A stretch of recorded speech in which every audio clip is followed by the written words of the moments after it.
결과임을 확실히 깨달아야 생사를 벗어날 수 있어. 이 허망하기 짝이 없는 그 이전인들 일분의 자유라도 있었으니까. 밥을 먹다가도 불의의 죽음이 닥치면 씹던 밥도 못 삼키고 죽어야 하고, 집을 아무리 많은 돈을 들여 찬란하게 짓다가도 느닷없이 화재라도 만나면 방 안에 한번 앉아 보지도 못하고 허망하게 가는 것입니다. 직접 내 자신의 일에도 이렇게 늘 자유를 잃어버리는데 인생의 집단인 사회와 국가를 세운다는 일이 얼마나 서글픈 일입니까? 자유의 바탕을 얻어야 근본적 자유를 얻게 됩니다.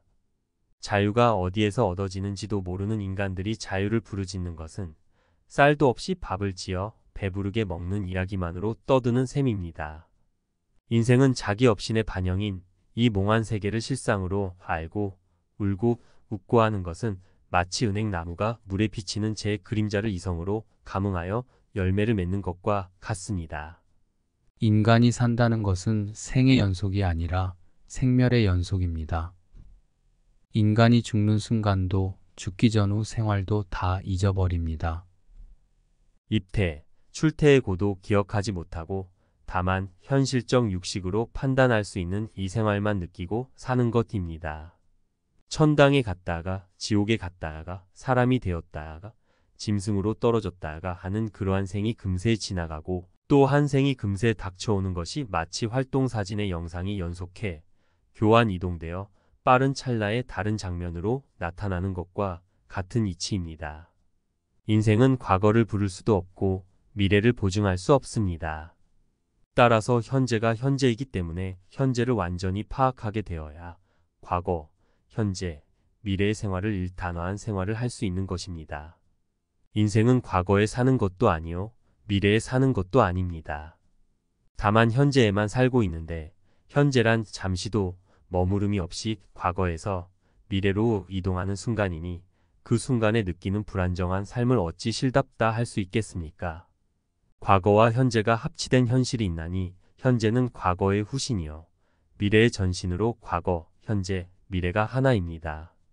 우리가 사는 세계를 중심으로 하여 위로 상상할 수 없는 최고 문화 세계가 헤아릴 수 없이 벌어져 있고 아래로 저열국악한 그 양과 수를 헤아릴 수 없는 지옥의 세계가 다 함께 몽환 세계인 것이니 과연 어떤 것이 실세계인지 그것을 알아듣는 것이 곧 진화 세계를 체달하게 되는 것입니다.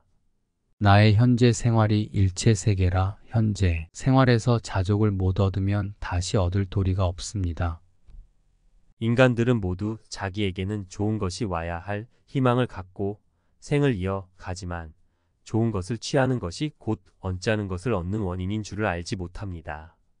인간 생활의 주체가 되는 생로병사와 희노애락까지도 다생으로 익혀 온 망령된 습관의 취지비요 결과임을 확실히 깨달아야 비로소 생사를 벗어날 수 있는 것입니다. 이 우주에는 무한 극수적 인류 중생이 꽉 차서 각각 자기 습성에 맞는 생활권을 건립하고 있지만 우리 육식은 다생의 습기로 점점 고정화돼 사바세계 인간으로는 어느 한도를 넘어서는 도저히 볼 수 없고 느낄 수도 없습니다.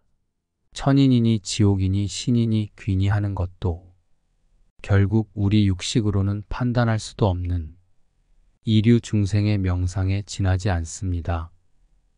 습관은 천성이라 천재니 소질이니 하는 것도 다생으로 많이 익혀서 고정화돼 이루어진 것인데 이것이 바로 업입니다. 물체는 결합, 해소의 이중 작용을 하기 때문에 영겁을 두고 우주는 건개되고 인생은 생사를 반복합니다.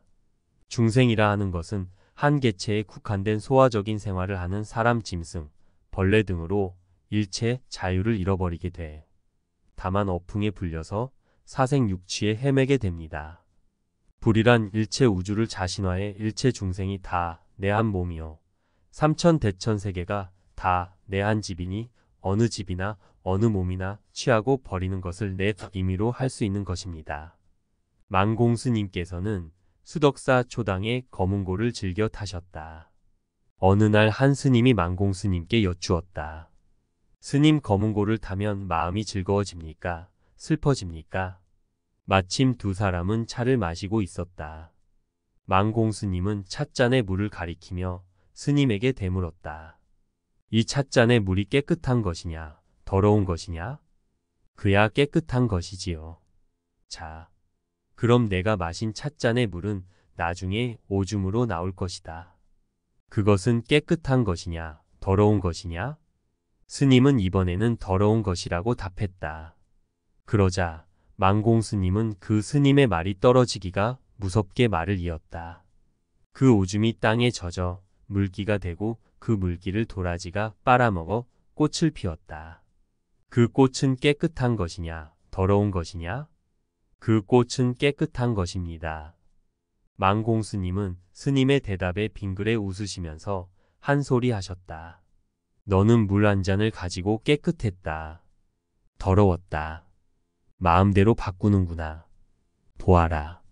물은 원래 더럽지도 않고 깨끗하지도 않은 것이다. 그것이 찻잔에 담기면 깨끗해지고 오물통에 담기면 더러워진다. 같은 물이라도 이렇게 다르게 보이는 것이다. 검은고 가락도 슬픈 사람이 들으면 슬프게 들리고 기쁜 사람이 들으면 기쁘게 들리는 것, 기쁘고 슬픈 것은 없는 것이다. 망공 스님은 한국선 불교의 중흥조 경어 성우 스님의 전법 제자로 일생의 대부분을 수덕사에 주석하며 선풍을 진작했던 고승이다. 법명은 월면이고 호가 바로 망공이다. 스님은 14살이 되던 1884년 동학사에 들른 경어 스님의 인도로 충남 서산 청장사에서 태어 스님을 은사로, 경어 스님을 계사로 득도했다. 망공 스님은 경어 스님으로부터 조주의 무자화두를 들라는 가르침을 받았다. 스님은 이후 서산 부석사와 부산 범어사 계명암에서 경어 스님을 시봉하며 정진하다가 1901년 양산 통도사 백운암에서 새벽 종소리를 듣고 크게 깨달았다. 스님은 본사인 천장사로 돌아와 1904년 경어 스님에게 깨달음을 인가받고 전법계를 받았다. 이때 받은 법호가 망공이다. 이후 스님은 전국 산천을 유람하다가 1905년 예산 덕숭산에 금선대를 짓고 납자를 지도하기 시작했다. 스님은 1902년 초 선학원 설립운동을 일으켰으며 선승들의 결사이자 경제적 자립을 위한 모임인 선후공제회 운동의 지도자로 참여하기도 했다. 이후 망공 스님은 덕숭산에 머물면서 수덕사를 중창한 것을 비롯해 정해사 능인선언과 비구니, 선언견성함을 개설하는 등 한국 전통 불교의 맥을 계승 위해 노력을 아끼지 않았다. 불법이라고 할 때 벌써 불법은 아니니라. 일체의 것이 그대로 불법인지라 불법이라고. 따로 내세울 때에 벌써 잃어버리는 말이니라. 물질은 쓰는 것이요 정신은 바탕인데 물질과 정신의 일단화를 불법이라 하나니라.